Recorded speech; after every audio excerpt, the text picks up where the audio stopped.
ஒரே நாளில் 6500 கோடி விடுவித்த தமிழக அரசு வைக்கப்பட்ட செக். இந்த பணம் எப்படி வந்தது? சிபிஐ விசாரணைக்கு உத்தரவிட வேண்டும். உச்சநீதிமன்ற வழக்கறிஞர் ஜி.எஸ். மணி தேர்தல் கமிஷனுக்கு அனுப்பிய கடிதத்தால் பரபரப்பு. விசாரணை வளையத்துக்குள் கொண்டு வரப்படும் மு.க. ஸ்டாலின்.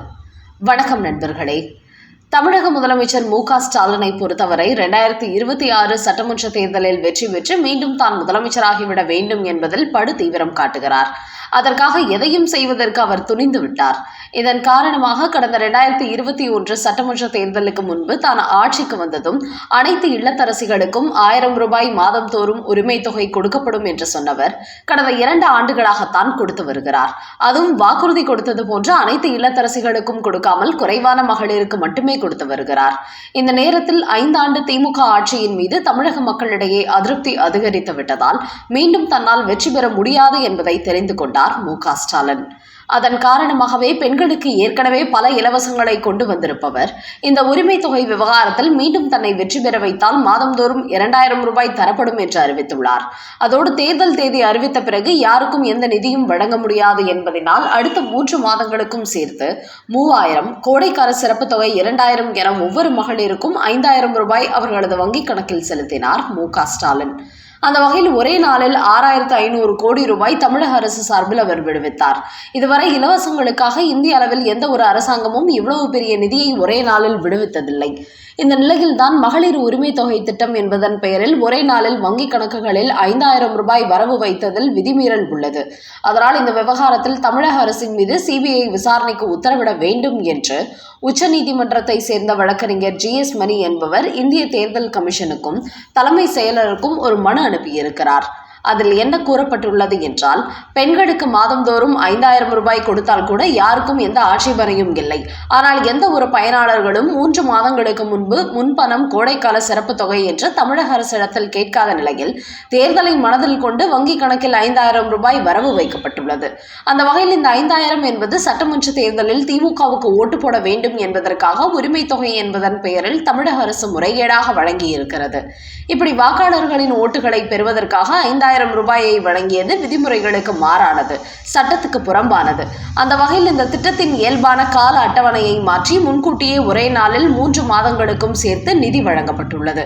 இது பொதுநல நிதிகளை தவறாக பயன்படுத்தும் நடவடிக்கையாகும்.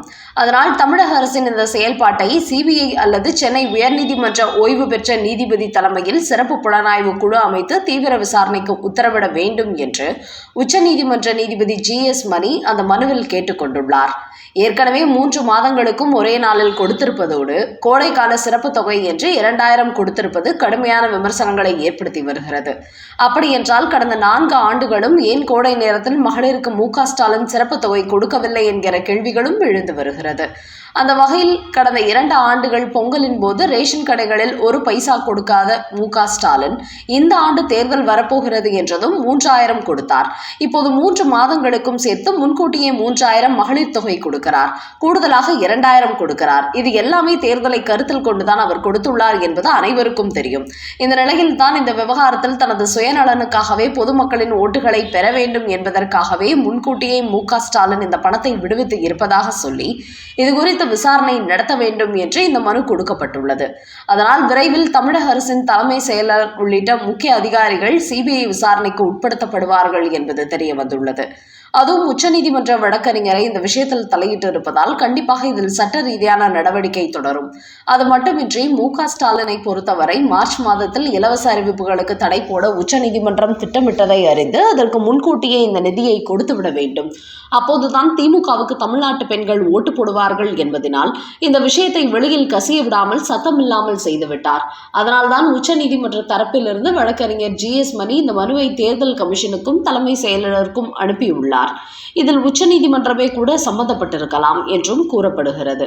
அந்த வகையில் மு.க. ஸ்டாலின் பெண்களின் ஓட்டுகளை பெற வேண்டும் என்பதற்காகத்தான் இந்த பணத்தை கொடுத்திருக்கிறார் என்பது அப்பட்டமான உண்மை என்பதால் அவரது செயல்பாடு ஜனநாயகத்திற்கு விரோதமாக உள்ளது. ஓட்டுக்கு பணம் கொடுக்க கூடாது என்கிற விதிகளை மீறியதாக உள்ளது என்பதனால் இந்த விஷயத்தில் கண்டிப்பாக தமிழக அரசு சிபிஐ மற்றும் தேர்தல் ஆணையத்தின் விசாரணைக்கு உட்படுத்தப்படும் என்கிற தகவல்கள் வெளியாகியுள்ளன. அடுத்த செய்தி. தமிழகத்தில் மட்டும் பாஜக வளர முடியாமல் தடுமாறுவது ஏன்? டெல்லி மேலிடம் நடத்தும் ஆய்வு. தற்போது பாரதிய ஜனதா கட்சியானது இந்திய அளவில் அனைத்து மாநிலங்களிலும் வளர்ச்சியடைந்துள்ளது. அதன் காரணமாக பிரதமர் மோடி 3வது முறையாக ஆட்சியில் அமர்ந்திருக்கிறார். பாஜகவை வீழ்த்த காங்கிரஸ் உள்ளிட்ட எதிர்க்கட்சிகள் மிகப்பெரிய கூட்டணி அமைத்த போதும் அவர்களால் வெற்றி பெற முடியவில்லை. அதோடு வட இந்தியாவில் பெரிய அளவில் வளர்ந்திருக்கும் பாஜக தென் மாநிலங்களில் பெரிதாக வளரவில்லை. என்றாலும் கர்நாடகாவில் கடந்த முறை ஆட்சி அமைத்திருந்தது. இந்த நிலையில் தற்போது டெல்லி பாஜகவின் கவனம் தென்னிந்தியாவின் மீதும் திரும்பியுள்ளது. ஆனால் கர்நாடகா, ஆந்திரா, தெலுங்கானா, கேரளா போன்ற மாநிலங்களில் பாஜகவுக்கு வெற்றி கிடைத்து வரும் நிலையில் தமிழ்நாட்டில் மட்டும் எதிர்பார்த்தபடி வெற்றி கிடைக்கவில்லை. குறிப்பாக சமீபத்தில் கூட கேரளாவில் திருவனந்தபுரம் மாநகராட்சி, மகாராஷ்டிராவில் மும்பை மாநகராட்சியை பாஜக கைப்பற்றியது. அதோடு கேரளாவில் ஒரு MP தொகுதியிலும் பாஜக வெற்றி பெற்றது. ஆனால் தமிழ்நாட்டில் கடந்த மக்களவைத் தேர்தலில் ஒரு தொகுதியில் கூட வெற்றி பெற முடியவில்லை. முன்பை விட இப்போது இரட்டை இலக்கத்தில் வாக்குகள் பெறும் அளவுக்கு பாஜக வளர்ச்சியடைந்த போதும் வெற்றி கிடைக்கவில்லை. கடந்த சட்டமன்ற தேர்தலில் கூட அதிமுகவுடன் கூட்டணி வைத்ததால் பாஜக 4 தொகுதிகளில் வெற்றி பெற்றது. மேலும் தமிழகம் ஆன்மீக பூமியாக இருந்தபோதும் பாஜக ஏன் வளரவில்லை? பாஜகவை தமிழ்நாட்டில் வளரவிடாமல் தடுப்பது என்ன என்பதை தற்போது டெல்லி ஆராயத் தொடங்கியிருக்கிறது. மகாராஷ்டிரா, கர்நாடகாவைச் சேர்ந்த பல குழுக்களை தமிழ்நாட்டில் சுற்றுலா பயணிகள் போன்று இறக்கிவிட்டுள்ளார்கள். இவர்கள் இங்கே வந்து பொதுமக்களை சந்தித்து தமிழ்நாட்டில் பாஜகவின் நிலைமை எப்படி உள்ளது, ஏன் மற்ற கட்சிகள் எல்லாம் வளரும் போது பாஜக மட்டும் இங்கே வளர முடியவில்லை, அதற்கு முட்டுக்கட்டையாக இருப்பது என்ன விஷயம் என்பது குறித்து பொதுமக்களிடத்தில் யதார்த்தமான கேள்விகளை கேட்டு அதை தெரிந்து கொள்ளும் முயற்சிகளில் இறங்கியுள்ளார்கள். இப்படி இந்த குழுவினர் மூலம் பாஜக பற்றி தமிழக மக்களின் கருத்துக்களை தெரிந்து கொண்டு அவர்கள் சொல்லும் காரணத்துக்கு ஏற்ப பாஜக வளர்க்க மாற்று முயற்சிகளில் இறங்க டெல்லி மேலிடம் திட்டமிட்டுள்ளதாம். இந்த நிலையில் இதுகுறித்து தமிழக பாஜகவினர் ஒரு கருத்து வெளியிட்டுள்ளார்கள். அவர்கள் கூறுகையில், தமிழ்நாட்டில் திராவிட கட்சிகள் மக்களை நன்றாக ஏமாற்றி வைத்துள்ளார்கள். குறிப்பாக கிறிஸ்தவ முஸ்லிம்களிடத்தில் நெருக்கமாக இருப்பதோடு அவர்களை ரொம்ப மரியாதையாக பார்க்கிறார்கள். ஆனால் இந்துக்களை கேவலமாக பார்க்கிறார்கள். அந்த அளவுக்குத்தான் தமிழ்நாட்டில் இந்துக்களின் நிலைமை உள்ளது.